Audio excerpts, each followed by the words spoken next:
I'm in Istanbul's Kuzguncuk district, standing in front of Batyako Synagogue.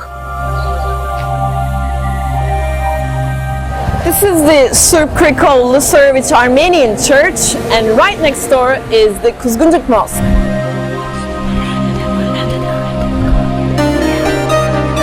This is a neighborhood where a synagogue, a church and a mosque stand side by side, living alongside each other, just like people of different faiths do here in Istanbul.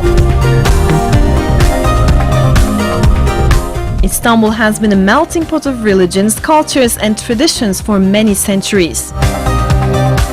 I would rather see a Turkish turban in the midst of the city than the Latin mitre. This quote is believed to be from the Grand Duke of the Byzantine Empire, Lucas Notaras.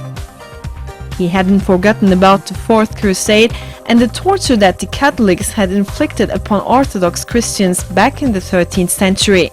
The French philosopher Voltaire, in his Essay on Toleration, wrote, "The Sultan governs in peace 20 million people of different religions. The empire is full of Christians and Jews. The annals of Turkey do not record any revolt instigated by any of these religions."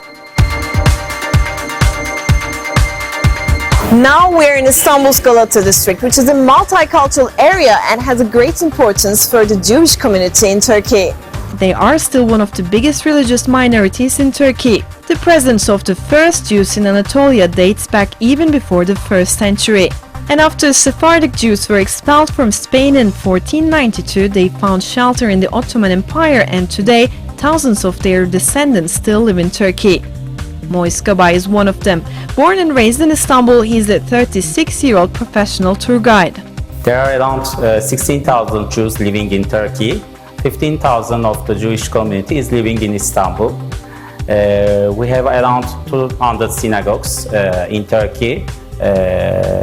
Part of the synagogues are active and some of them are inactive today. We are actually in the Jewish Museum of Turkey. The aim of the Jewish Museum is to preserve the Jewish culture in Turkey. The Grand Synagogue of Edirne is one of the most recently restored synagogues. The restoration took 5 years to complete and it reopened for prayers in 2015. Speaking of restoration, we are now in Istanbul's Balat district and standing right in front of the Iron Church. This church, also known as Sveti Stefan, is known for being the world's only surviving church made completely of iron.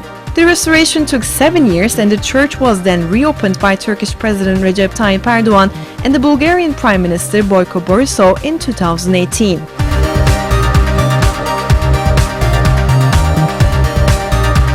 Now this is a whole different and a new church being built from scratch.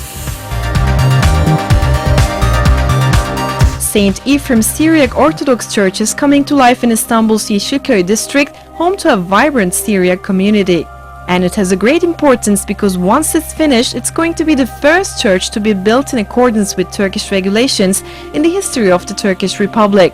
Tahmin ediyorum bir sene içinde kendi kilisemiz İstanbul'da ikinci kilisemiz olmuş olacak. Orada ibadetimizi yapmış olacağız.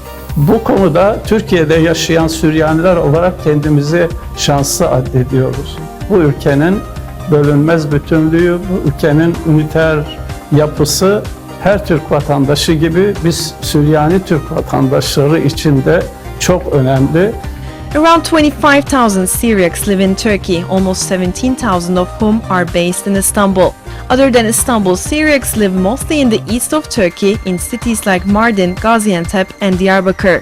Ben 75'ten beri bir aile şirketinin yönetim kurulu başkanlığını yapıyorum. Benim bütün müşterilerimin hepsi Müslümandır. Hepsi kimliğimi biliyor. Hepsi nereden geldiğimi, Süryani olduğumu, Hristiyan olduğumu biliyor. Ve şimdiye kadar ya bu Hristiyandır, buna iş vermeyelim şeklinde kimseyle, hiçbir müşteriyle karşılaşmadım. Çok rahat bir ortamda ticaretimizi de, işimizi de yapıyoruz.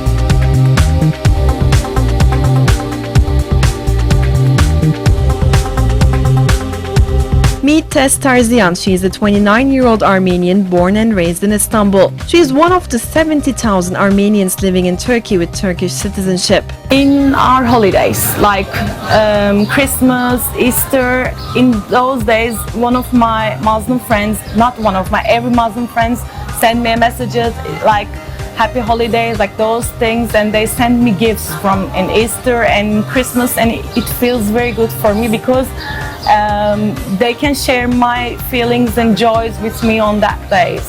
The government pays attention to providing religious, cultural and educational facilities to Armenians. Schools and churches are regularly renovated. But of course, not every Armenian in Turkey goes to an Armenian school.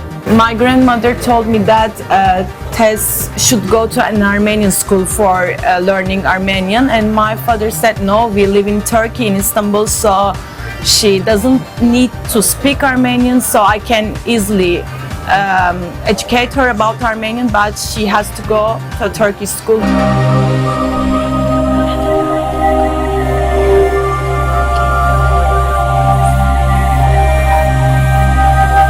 One of the other significant parts of Turkey's cultural mosaic is the Levantine community. Levantines are Europeans, most of whom descend from Italian, French and British people who settled in the Ottoman Empire to trade. They are a small community with around 1,500 to 2,000 people living in Turkey. Bir gayrimüslim olarak Türkiye'de şahsen hiçbir sorunla karşılaşmadım. Yani hiçbir en ufak bir eksi bir şey olmadı, hakikaten olmadı. Kimse bana ters bakmadı, yanlış yapmadı, gayet rahat yaşadım. Yani hiçbir kimse bana negatif yaklaşmadı hayatım boyunca.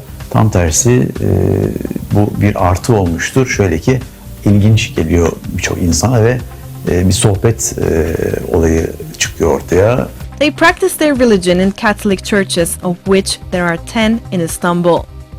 As a Muslim born and raised in Istanbul, growing up in this multi-layered cultural mosaic, I consider myself very lucky and happy to know that we'll be living side by side like this for years to come.